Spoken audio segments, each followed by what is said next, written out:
gente. Gente, antes de eu começar o nosso momento Curiosidade Terapia, eu tenho que dizer a vocês que a Fifi passou a receber mensagens no privado e ela começou a ganhar fãs.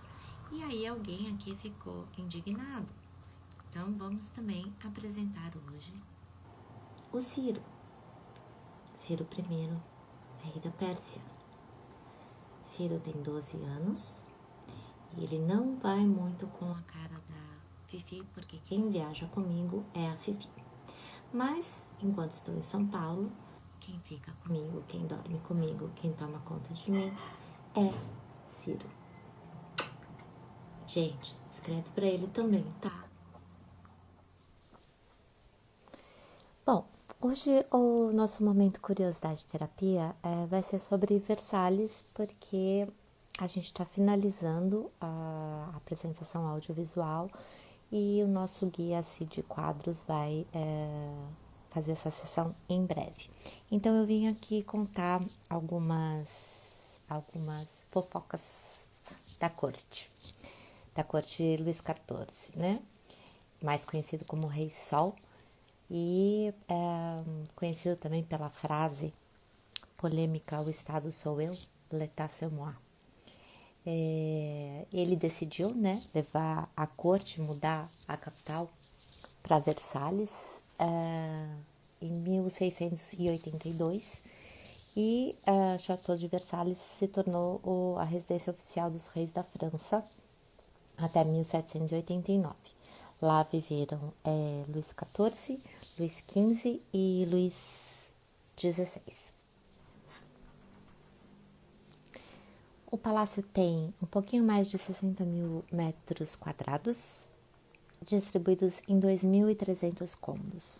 Um pouco difícil de mencionar esse número de cômodos. É que além do rei, toda a sua corte e todos os seus empregados também habitavam debaixo do mesmo teto que ele. Na verdade, o total eram 6 mil pessoas, entre os nobres e os serviçais, porém, para apenas 1.250 lareiras, o que significa que muita gente passava frio durante o inverno. Hoje o palácio emprega 900 pessoas, metade desses funcionários é só para guarda e segurança de 20 mil obras, entre pinturas e esculturas. Ele tá comendo dreams, adoro. Hoje, se você quiser, por exemplo, ser mecenas de uma árvore do Château de Versalhes, você pode doar 1.000 euros. E aí você tem ali o seu nome, que você cuida daquela árvore. Vários projetos sempre mantiveram o Château em constante construção, segundo a necessidade, gosto e capricho de cada soberano. Né? Eu não vou entrar nos conjuntos, vou deixar isso para o Cid Quadros, que fala com muito mais propriedade, mas eu vou contar umas fofocas do Luís XIV. Na época, essa opulência toda que a gente vê nas visitas, ela continua, porém, o curioso é que não existe banheiro em Versalhes. Então, o pessoal da corte, eles faziam suas necessidades tipo atrás da porta e se limpavam tipo na primeira cortina que aparecesse pela frente, né? O trono do rei embaixo tem um pinico, inclusive existia, né, uma cadeira que se chamava chaise percée. E o serviçal, na época, ele ia com essa cadeira em aposento, e para essa tão nobre missão, ele tinha um dos melhores salários do chateau. Também naquele tempo, os médicos diziam que banho quente abria os poros e que com isso poderia entrar micróbios e a pessoa ficar doente. E por isso o rei, ele não tomava banho. Simplesmente. Aí os historiadores discutem, né, entre eles, se ele tomou, durante a vida inteira dele, se ele tomou entre 2 ou 5 banhos, né? Tem aí a discussão. Tem um historiador que fala que não tomou nenhum.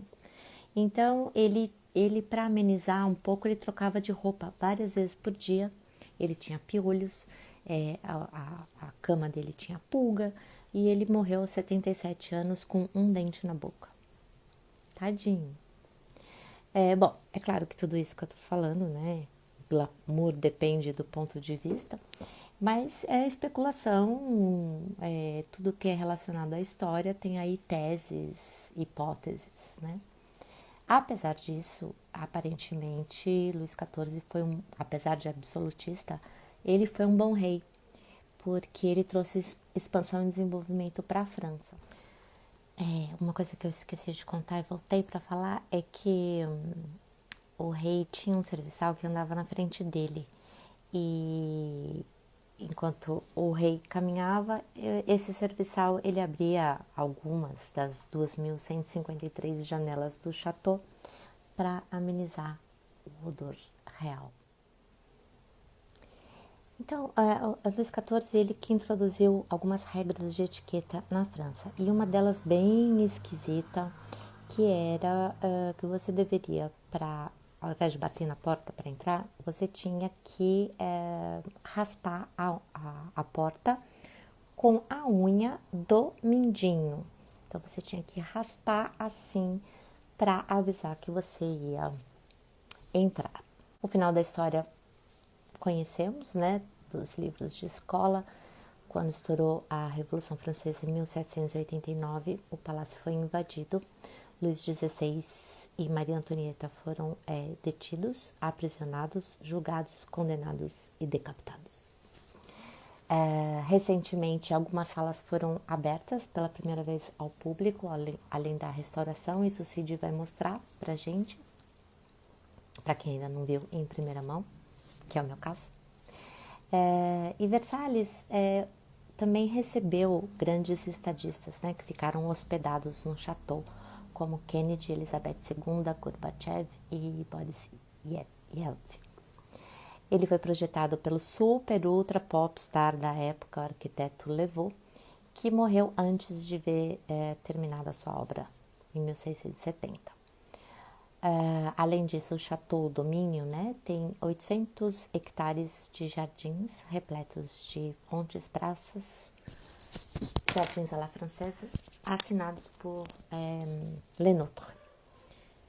Tudo, na verdade, o que um castelo de contos de fada tem que ter para encantar. E eu não ia deixar sem falar um pouquinho da corte de Luís XVI. Mais especificamente sobre a sua esposa, Marie-Antoinette Joseph Jeanne de Habsburg-Lorraine. Filha de imperadores austríacos, ela foi dada em casamento aos 14 anos de idade ao herdeiro do trono francês, o futuro Luís XVI. Ela foi extremamente hostilizada pela corte. Naquela época já existia xenofobia e chamavam ela de a austríaca. Além dela ser totalmente rejeitada pela corte francesa, ela era rejeitada pelo marido. Então, a mãe dela vivia pressionando para que ela consumasse o casamento. E ela conseguiu só 7 anos depois pegar Luís XVI.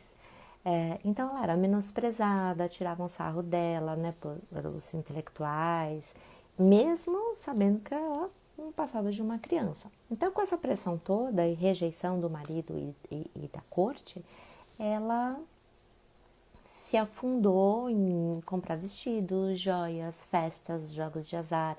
Aí ela resolveu compor música, depois ela resolveu ser protagonista em peças de teatro, e ela começou a gastar exorbitâncias, né, nessas tentativas dela de autoconsolo, né, porque ela era, no final das contas, ela era totalmente sozinha. E esses gastos extraordinários dela enfureceram o povo francês, porque eles viviam na miséria de forma insalubre e desumana. Então, um dos motivos aí da Revolução Francesa. Ela foi presa, julgada, né, como traidora da França, condenada à guilhotina. E ela deixou uma carta para os filhos e para a cunhada. E lá ela dizia perdoar todos que fizeram mal a ela desde que ela chegou aos 14 anos de idade na França, e ela pede aos filhos que jamais tentassem vingar a morte dos pais. Versalhes é aberto ao público em 1837 e desde então ele brilha absoluto no imaginário humano como um dos maiores castelos da história e recebe por ano 8 milhões de visitantes. Não são todos os 2.300 cômodos que estão abertos à visitação. O que você pode visitar presencialmente ou com o CID Quadros, na nossa visita virtual, são os apartamentos do rei, da rainha, a capela, a sala do trono e a grande e majestosa galeria de espelhos, que é o ponto central da visita, onde foi assinado o Tratado de Versalhes em 1919 e teve como testemunhas 357 espelhos, decretando o fim da Primeira Guerra Mundial. Não os espelhos, eles foram só testemunha. Bom, por hoje é isso. Eu espero que vocês tenham gostado. Se estiverem interessados, todos os domingos estamos fazendo sessões sobre o Louvre e logo iniciaremos as sessões Versalhes, Vernis, mais algumas que a gente está se animando. Fica como dica, tanto para você, como se você quiser presentear um amigo que está meio caidinho na quarentena, alguém que está entediado, alguém que está deprimido, porque a arte faz bem a todos. Então fica aí como dica para você presentear seus amigos, os seus familiares que venham conosco nesses 90 minutos de beleza, arte e história. Se vocês gostam dessas historinhas que eu tô contando nessa sessão Curiosidade Terapia, vocês podem adquirir também o meu livro, está na minha bio do Instagram. Você clica ali e pode baixar o e-book com 460 páginas de fofoquinhas como estas. Para saber, de fato, se aprofundar nesses museus, nesses castelos, eu recomendo fortemente essa visita que o CID está fazendo de forma virtual. Então, eu espero vocês. Au revoir. Muito obrigada. Merci beaucoup. E à bientôt. Tchau.